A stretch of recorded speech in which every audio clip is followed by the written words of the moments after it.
Hi everyone, Jonathan here with something a little bit different. One of my interests that overlaps with what I do professionally is mythology, folklore, etymology, I guess sort of debunking, myth busting as well. Sometimes they turn out to be true.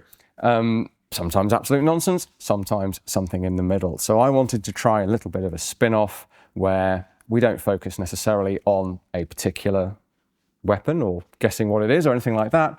We just look at one of the many kind of questionable claims about firearms. So the first one I thought would make sense because recently we covered this beast, the Browning M2 aircraft machine gun, and of course the 50 Browning machine gun cartridge alongside it. I wanted to tackle the whole 9 yards. A phrase that I guess you don't hear that much anymore. It almost sounds a bit old-timey now, but something that people still recognize and they almost feel compelled to explain because a lot of those sort of idioms are like either very clear in their explanation or people do their research and they go, oh yes, it comes from this real-world situation or whatever. Whereas whole 9 yards has blown people's minds a bit. You know, discussion over sports, fabric, clothing, and most popularly, machine gun belts. And of course, people then go looking for, well, which machine gun / belt could it apply to? Probably the most popular suggestion has been aircraft, hence returning to this thing. This is our cutaway that we covered in the other episode. Please do check out our Browning aircraft gun episode and our other focusing on British, or guns used in British aircraft. Mini-series that we've ended up doing. 303 Browning, 50 Browning, latterly, and the Hispano 20mm cannon, of course. Feel free to check those out. Here, we're talking about phrases, what I've sort of come to call, hence the expression. You get a guided tour or somebody decides to hold forth on history and they will give you this nice pat explanation for something that's otherwise not very clear.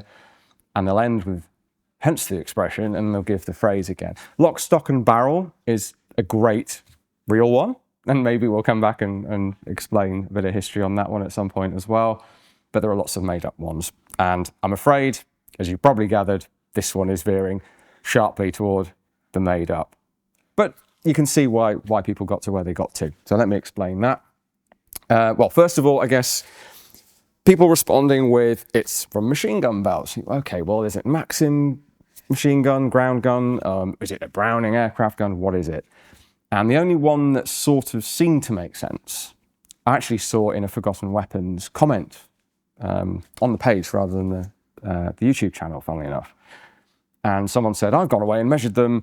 And the P-51 Mustang and the P-47 Thunderbolt both had 350 round belts, which if you lay them out and measure them, are 27 feet or 9 yards long.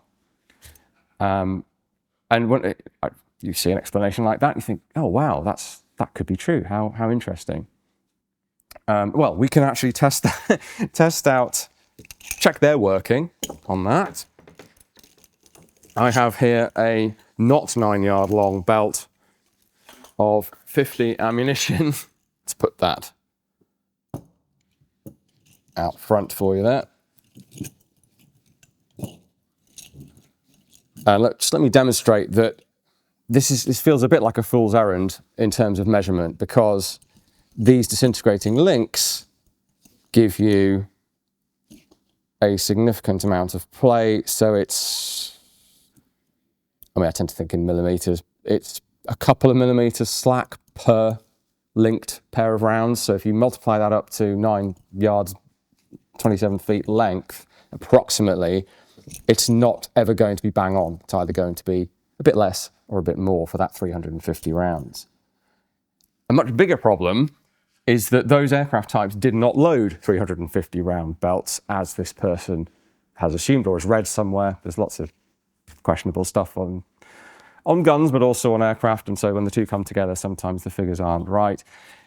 In fact, it may even be correct. It may have come from a specific squadron, specific period of the war.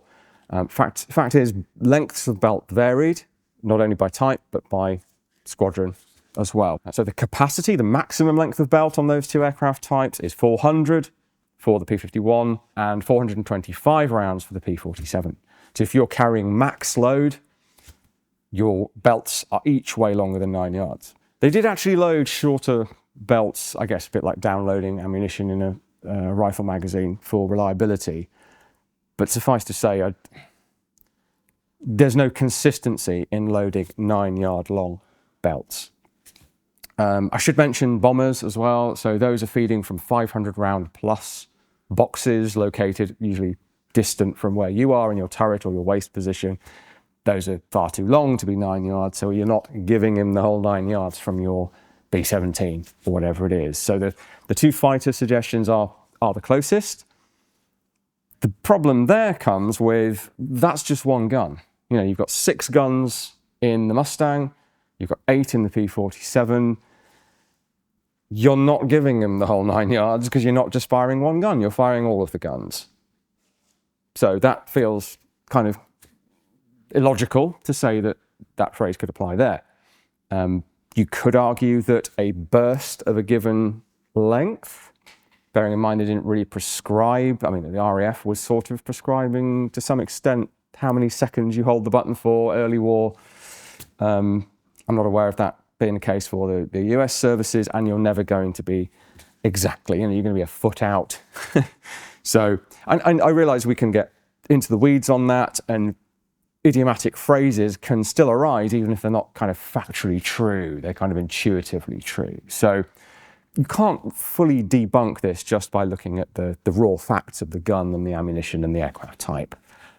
But it's not looking good. So the next thing I would look at as a researcher, someone who studies history, is, did anyone actually say that?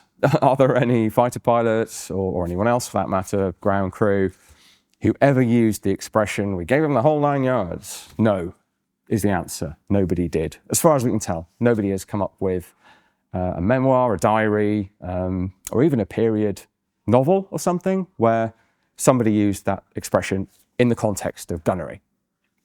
So that's kind of, we don't even have the premise. All we have is a retrospective suggestion that this phrase comes from machine guns. And then I guess the real nail in the coffin for me is that we have earlier instances of the expression as an idiom, as a saying, that predate the existence of aircraft machine guns of any kind, which tells us that if it ever did pivot to being a reference to air gunnery, that would have to be like a secondary usage of the phrase. And again, we don't find that in history either. So there is an early reference from a sporting context in America, baseball, and that dates from 1907. So well before anyone's taking, well, not that well before actually, but well before air gunnery was a thing. It's another several years into the First War before anyone is doing it in earnest. In fact, I have a whole article on the rifles and shotguns and pistols that they were trying to use before aircraft had the power to lift a machine gun into the air and climb at a rate that allows you to intercept and all of that kind of thing. So, not a thing in 1907. It is in sports, though, and they're using it idiomatically. They're not using it literally. So there's nothing in baseball. It's not just me saying this as an ignorant Brit. There's nothing in baseball or any other sport that pertains to 9 yards. No length of running, no length of throwing, nothing like that. So they're already using it in American baseball by 1907 in a way that people, in that part of the country at least, are expected to know what they mean, which tells us that it's substantially older.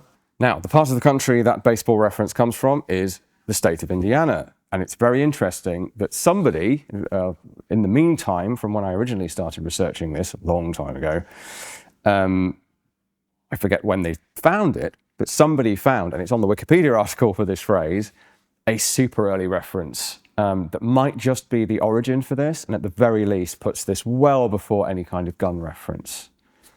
And that is also from Indiana.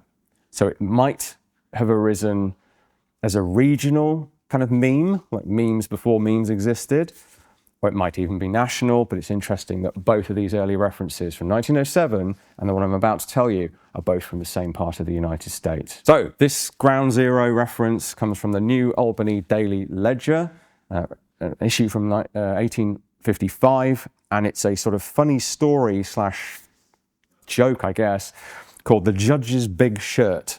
We can give you the reference for that, but the gist of this fairly lengthy gag is that a friend of a judge decides to prank him by contriving to give him an enormous shirt.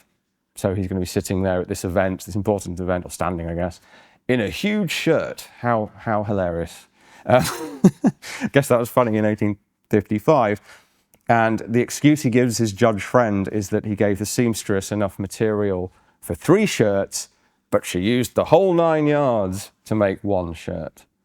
And I think it's very believable that people picked up on that as a saying. It kind of rings well as well. It sounds good, like a different number might not quite work the same way. We don't see too much variation in this phrase over time. There is a version that's a whole 6 yards, I think, but that's from later on, so it would seem that 9 is the earliest one. The story did get reprinted. I haven't found multiple instances of it over many years, but it was popular in that 1855-6, I guess, time frame in that part of the country. I think that's probably where it comes from. Now, it did spread beyond Indiana in the press. So best theory we have is that that phrase became popular based on that silly story in an Indiana newspaper. Absolutely nothing to do with guns. I'm kind of waiting, maybe it already exists, for someone in a movie to say I gave them the whole 9 yards, and it will become kind of entrenched. It's kind of already entrenched. People who know a bit about guns will tell you that it's to do with machine gun ammunition. I'm as confident as I can be that it isn't, but happily we do sort of know, or at least we have a theory of where it does originate. Thanks for watching. Please do like and subscribe if you're not already. That always helps. Do check out our website, our social media channels. And for those of you in the UK, or perhaps even visiting, please do come and join us for our Medieval Easter event here in Leeds. There'll be all sorts going on, including combat demonstrations. And I'm sure that will be a fun time for everyone that can make it to that one. But whatever else you do, guys, please do join us again here for What's This Weapon next week.